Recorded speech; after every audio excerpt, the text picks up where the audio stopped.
Political mode में आप सभी लोगों का स्वागत है। चलिए आज की राजनीतिक विश्लेषण की शुरुआत करते हैं। आज राजनीतिक विश्लेषण नहीं होगा, आज थोड़ा हट के बात करते हैं। आज कृषि कानून पर बात होगा, कृषि बिल पर, जिस पर इतना हंगामा आंदोलन चल रहा है, किसान आंदोलन दिल्ली एनसीआर में आप लोग देख रहे हैं। तो आज उसी पर बात होगा। मैंने अध्ययन किया, थोड़ा कृषि कानून पर एनालिसिस किया, तो उसी पर कुछ पॉइंट्स मैं रखूंगा भी। और देखिए, कृषि कानून काफ़ी लोगों को पता नहीं है, जान नहीं रहे वो असल में कृषि कानून क्या है। काफ़ी लोग भ्रम में है, सवालों के जवाब नहीं जान रहे। ऐसा है, ये प्रावधान है कानून में, ये ऐसा है।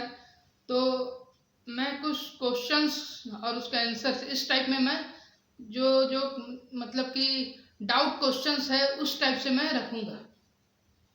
सारा डिटेल कृषि कानून के क्या है, कृषि कानून कैसे, इसमें क्या प्रावधान है, लोग किस सवाल से क्या भ्रम में है, सारा कुछ क्लियर करूंगा मैं इसमें। वीडियो हो सकता है थोड़ा लंबा जाए, पर देखिएगा जरूर, अच्छा लगेगा। तो चलिए शुरुआत करते हैं। पहला सवाल, क्या नए कृषि कानून में एमएसपी खत्म कर दी गई है? क्या नए कृषि कानून में एमएसपी खत्म कर दी गई है? तीन जो कानून आए, कृषि कानून, तीन कानून आए, तीनों में से किसी में भी कहीं भी नहीं लिखा गया है कि एमएसपी खत्म कर दी गई है। एमएसपी अभी भी चालू है और सरकार ने अगले फसल के लिए, अगली फसल जो होनी है उसके लिए भी एमएसपी घोषित कर दी है सरकार ने। आने वाली उपज जो अगली फसल आने वाली उसकी, तो एमएसपी पर ऐसा कोई बात ही नहीं है। एमएसपी लोग कर रहे हैं गाली, एमएसपी खत्म नहीं हो रही, अभी भी एमएसपी पर बिक रहा है, आने वाले समय के लिए भी एमएसपी पर बिकेगा। सरकार ये चीज घोषित कर चुकी है। चलिए दूसरा सवाल, क्या नए कृषि कानून में मंडियां खत्म कर दी गई है? काफी लोगों का सवाल है, क्या इससे मंडी खत्म हो जाएगी इस कानून से? वैसा कुछ नहीं है, नए कृषि कानून से मंडियां नहीं खत्म होगी, लोगों के ऑप्शन बढ़ेंगे, किसानों के ऑप्शन बढ़ेंगे। देखिए पहले क्या था, किसान फसल जो है वो मंडिया में ले जाता था, अब क्या है, मंडी के अलावा भी उसके पास ऑप्शन है, वो और भी जगह बेच सकता है, ये है। चलिए अगला सवाल, क्या the farmers produce trade and commerce act 2020 में क्या है? The farmers produce trade and commerce act 2020 में क्या है? तो बताता हूँ। देखिए इसमें किसानों को विकल्प दिया गया है कि वो राज्य या देश के किसी भी कोने में अपना फसल, अपना सामान, अपना उत्पाद बेच सकते हैं। पहले सिर्फ मंडिया में बेचते थे, अब कहीं भी है, राज्य के भी किसी कोने में, देश के भी किसी कोने में आप अपनी फसल को बेच सकते हैं, इस कानून में यही। चलिए अगला सवाल, माल खरीदने वाले ने सामान लेकर पैसा नहीं दिया तो, मतलब जो व्यापारी है वो आपसे फसल खरीदता है, उसके पैसे नहीं देता है, तो इसका मैं बता देता हूँ सारा प्रोसेस। देखिए कोई व्यापारी अगर कोई किसी किसान से अगर फसल लेता है तो उसे एट अ टाइम उसी समय उसको भुगतान करना होगा। उस समय किसी कारणवश अगर वो भुगतान नहीं कर पाता है तो उसे 3 दिन के अंदर, 72 घंटों के अंदर भुगतान करना अनिवार्य है, नहीं तो उसके ऊपर कानूनी कार्रवाई होगी। चलिए अगला सवाल, इस कानून से किसान को क्या फायदा होगा? देखिए इस कानून से किसान को ये फायदा होगा, सबसे बड़ा चीज कि मंडी की जो दादागिरी है वो खत्म हो जाएगी। मंडी में यूनियन टाइप का बना हुआ रहता है, मोनोपोली सबकी चलती है कि हाँ ये रेट पर ही हम लोग ये सामान आज बेचेंगे। ये मंडी वाले जो लोग होते हैं, अड़हतिये लोग, ये बहुत मतलब कि इन लोग का एसोसिएशन होता है, इन लोगों का, वो डिसाइड करते हैं सारा कुछ। और इलेक्ट्रॉनिक यही चीज है। देखिए और अगला सवाल, अगर व्यापारी से विवाद हुआ तो, मान लीजिए व्यापारी से किसान का विवाद होता है तो क्या होगा? अगर व्यापारी से किसान का विवाद होता है किसी तरह का लेकर के, पेमेंट को लेकर के और भी तरह के, तो वो विवाद हुआ तो वो एसडीएम के पास जा सकता है किसान, और एसडीएम वहाँ 4 सदस्यीय टीम गठित करेंगे, जिसमें 2 किसान की तरफ से होंगे 2 सदस्य, 2 सदस्य व्यापारी के तरफ से।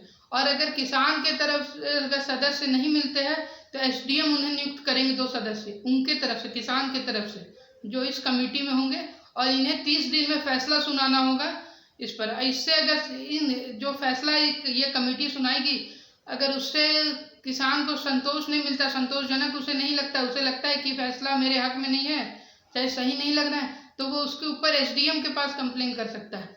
फिर इस पर एसडीएम को 30 दिन के अंदर इस पर फैसला सुनाना होगा। अगर इसमें भी अगर किसान को लगता है कि ये संतोषजनक रिजल्ट, जवाब नहीं आया एसडीएम का, तो इस तरह लेवल बाय लेवल वो ज्वाइंट सेक्रेटरी लेवल तक जा सकता है। तो इसमें किसान को भी फायदा है, किसान को कानूनी रूप से बोला जाए इसमें काफ़ी सहायता मिल रही है इस कानून में, अब मजबूती मिल रही है। लीगल बोला जाए, लीगल तौर पर काफ़ी मजबूती किसान को मिल रही है इसमें। चलिए अगला सवाल, the farmers agreement on price assurance and farm services act 2020 में क्या है? इसमें कॉन्ट्रैक्ट फार्मिंग है। सवाल मैं एक बार और बोलता हूँ, the farmers agreement on price assurance and farm services act 2020, इसमें कॉन्ट्रैक्ट फार्मिंग के बारे में। कॉन्ट्रैक्ट फार्मिंग देखिए फसल की कॉन्ट्रैक्ट होता है, जमीन का कॉन्ट्रैक्ट नहीं होता। कॉन्ट्रैक्ट फार्मिंग के बारे में मैं बताता हूँ, एक साइकिल होता है कोई भी फसल का, उसका आप कॉन्ट्रैक्ट कर सकते हैं, साल 2 साल 3 साल 4 साल 5 साल ऐसे कॉन्ट्रैक्ट कर सकते हैं फसल का। जमीन का इसमें कोई कॉन्ट्रैक्ट का बात नहीं होता। कॉन्ट्रैक्ट फार्मिंग सिर्फ फसल के लिए होता है, जमीन का नहीं।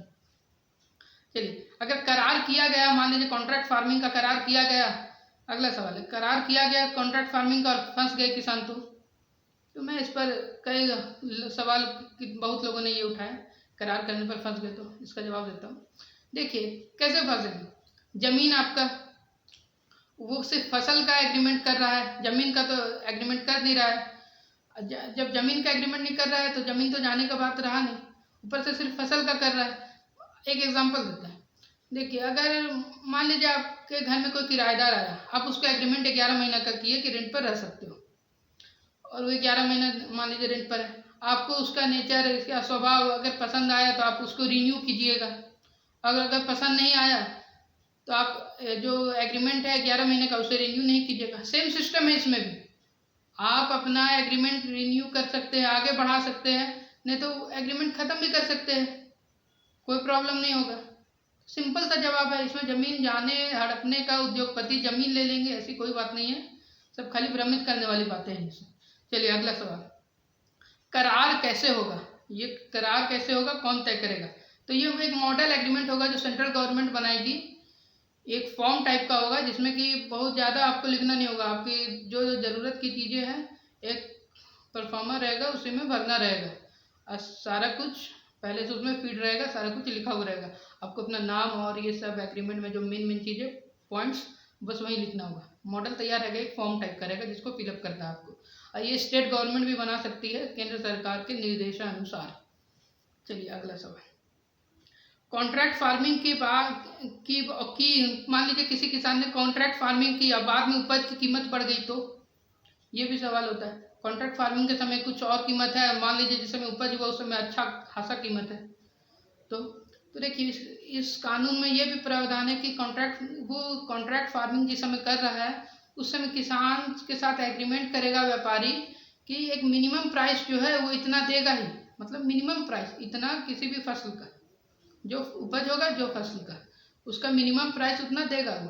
पर अगर मार्केट में रेट, जिस समय फसल तैयार हो गया बिकने वाला है, उस समय अगर मार्केट में रेट बढ़ता है तो उससे बढ़े हुए रेट, जो मार्केट का जो रेट है उस रेट पर देना होगा, ये भी है इसमें लिखा हुआ। तो इसमें एक तरह से बोला जाए व्यापारी को तो लॉस हो रहा है थोड़ा, किसान को लॉस होने का कहीं बात ही नहीं। चलिए अगला सवाल, किसान से सामान की डिलीवरी में देरी हुई तो,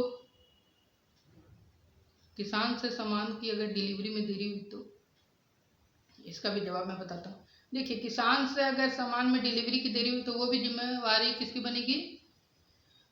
वो जिम्मेवारी भी बनेगी व्यापारी की, क्योंकि सारा ट्रांसपोर्टेशन से लेकर सारा कुछ करना व्यापारी को ही करना है, सारा कुछ किसान नहीं करेंगे, वो कौन करेगा? सारा कुछ व्यापारी ही करेंगे।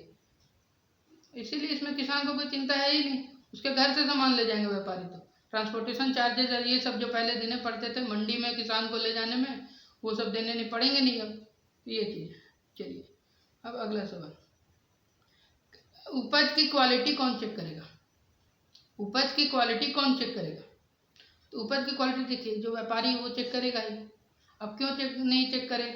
कोई व्यापारी उतना इन्वेस्टमेंट कर रहा है तो वो क्या फसल की क्वालिटी भी चेक नहीं करेगा कि हाँ फसल भाई सही में बिकेगा, सही रेट में कि नहीं, उससे लॉस होगा कि प्रॉफिट होगा?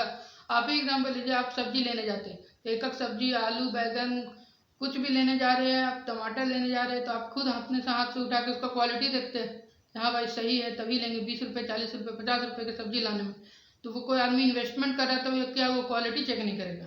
गजब की बात है। चलिए अगले कुछ एक सवाल। अगर व्यापारी ने किसान की जमीन ले ली तो इस कानून में साफ साफ लिखा हुआ है कि फसल का एग्रीमेंट होगा, जमीन का कोई एग्रीमेंट नहीं होता है। इस कानून में कोई प्रावधान नहीं है कि जमीन का एग्रीमेंट होगा, और ना ही जो व्यापारी है जो कि इस पर फसल करेगा बोएगा उसको जमीन गिरवी रखने का कोई मतलब कि कोई प्रावधान ही नहीं, ना वो जमीन गिरवी रख सकता है ना बेचने का अधिकार है उसे, सिर्फ वो फसल का एग्रीमेंट करता है, तो जमीन जाने का कोई बात ही नहीं।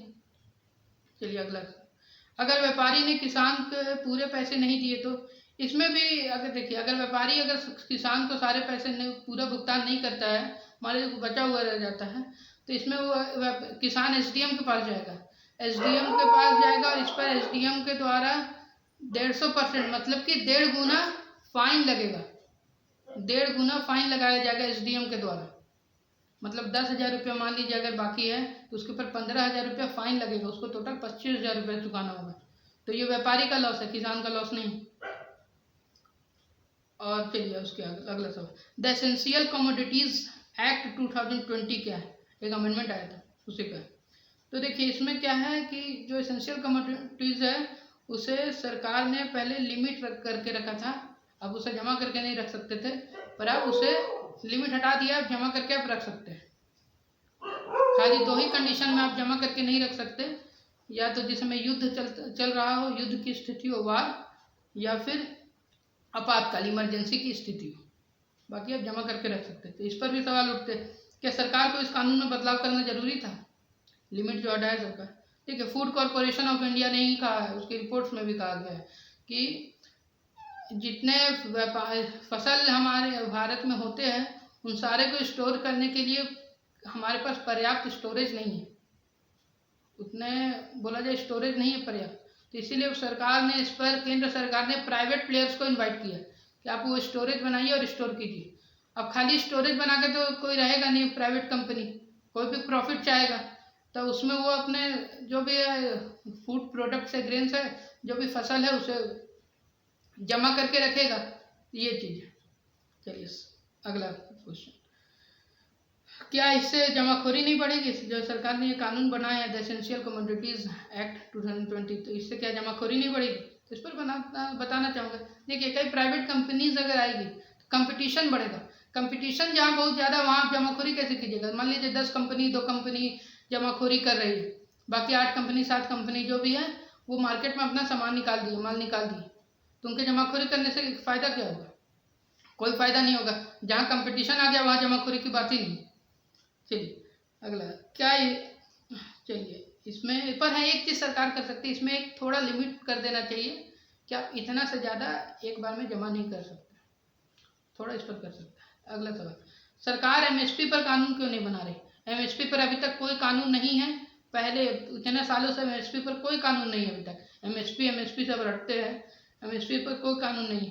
अगर एक आपको प्रैक्टिकली बात बता रहा हूँ, अगर सरकार एमएसपी पर अगर सारा सामान खरीदने लगे किसानों से पूरे भारत से, तो इकोनॉमी गड़बड़ा जाएगा, अर्थव्यवस्था चरमरा जाएगा, सामान खरीद ही नहीं सकती उतना जितना फसल उत्पाद होता है भारत में, सभी को एमएसपी पर सरकार नहीं खरीद सकती, अर्थव्यवस्था एकदम चरमरा जाएगा, सरकार के पास उतना पैसा नहीं होगा तो सारा एमएसपी पर खरीदे। बात ये है। अब ये एग्जाम्पल ले लीजिए, इसमें नुकसान भी क्या होगा? पहले तो एमएसपी पर अगर सरकार सब खरीदने लगेगी तो किसान प्रयोग करना छोड़ देगा, किसान जान जाएगा कि भाई एमएसपी पर तो सब मेरा जितना उत्पादन किए हैं फसल का सब सारा बिक ही जाएगा। एग्जाम्पल एक ले लेते हैं, आलसी हो जाएगा इसमें किसान। देखिए एग्जाम्पल क्या लेते हैं, मान लीजिए एक क्लास है, ठीक है, उसमें सारे स्टूडेंट को बोल दिया जाए कि तुम लोगों को प्रमोट कर दिया जाएगा, पास कर दिया जाएगा अगले क्लास के लिए, एग्जाम दो चाहे नहीं दो, मतलब जैसा भी दो, सारा सब कोई निश्चिंत हो जाएगा, कोई पढ़ेगा ढंग से? बस कोई नहीं। तो वही चीज़ है, डर होना जरूरी है थोड़ा। एमएसपी पर क्यों? जैसा क्वालिटी है भाई वैसा मिलेगा, मतलब कि उसी तरह का दाम मिलेगा।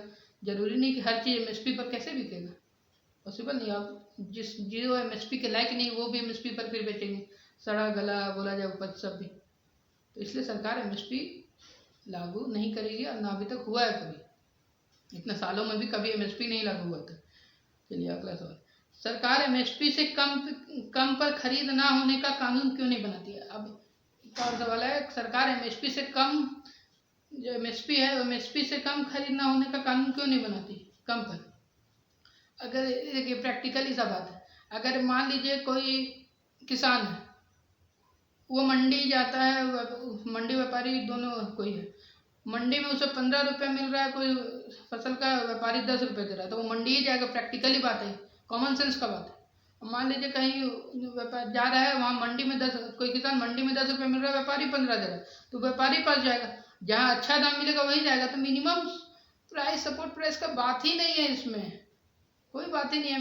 मिनिमम सपोर्ट प्राइस क्या, मिनिमम प्राइस का कोई बात ही नहीं है। जिसको जहाँ सबसे बढ़िया मिलेगा फसल, सबसे अच्छा दाम मिलेगा वहीं देगा। हाँ, मैक्सिमम प्राइस जरूरी है, मैक्सिमम रिटेल प्राइस भी जरूरी होता है कि महंगाई नहीं बढ़े, इससे ज़्यादा महंगे में आप नहीं बेच सकते, सस्ता में तो कितना भी सस्ता आप बेच सकते हैं। चलिए अगला सवाल, क्या किसान को फायदा होगा इस कानून से? देखिए आज़ादी के बाद से आज तक 73 साल में किसान को कितना फायदा हुआ, कितना कानून है, काफ़ी नुकसान भी हुआ। आज तक कितना लाखों किसान आज़ादी के बाद से आत्महत्या कर चुके। एक नया कानून आया है, इसे प्रयोग में लाइए। इस कानून से मैंने भी अध्ययन किया, ये कानून, इस कानून से फ़ायदा होगा ये मुझे भी नज़र आता है।